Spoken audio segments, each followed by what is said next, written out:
Deuxième méthode, cultiver sa peur de l'avion.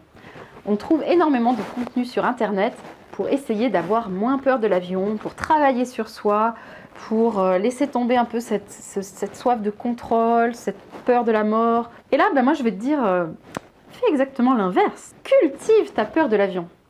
Donc ce que je te conseille, c'est d'aller échanger des anecdotes effrayantes avec tes amis. Je suis sûre que tu en as. Moi-même, dans mon entourage proche, donc un ami d'amis, je vais te raconter l'histoire qui lui est arrivée. Donc cette personne prenait l'avion et était bientôt arrivée à destination. Et puis là, ils ont commencé à faire des tours au-dessus de l'aéroport. Et des tours, et des tours, et encore des tours. Et ça a duré longtemps. Et à un moment, le pilote leur a parlé, leur a dit « Écoutez, en fait, je n'arrive pas à ouvrir le train d'atterrissage.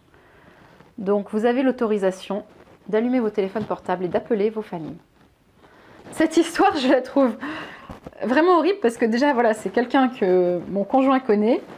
Et puis, elle traduit vraiment cette peur de perte de contrôle liée à la panne mécanique qui va engendrer la chute de l'avion. Et elle renvoie aussi beaucoup à cette peur d'être confronté à sa propre mort, en fait, de voir le moment où on va mourir parce que on est là et on a juste à attendre et on ne sait pas ce qui va se passer.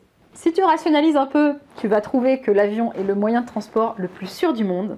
Ça, c'est vrai. Mais dans le même temps, c'est aussi un moyen de transport qui réveille en fait des peurs assez fondamentales de l'être humain.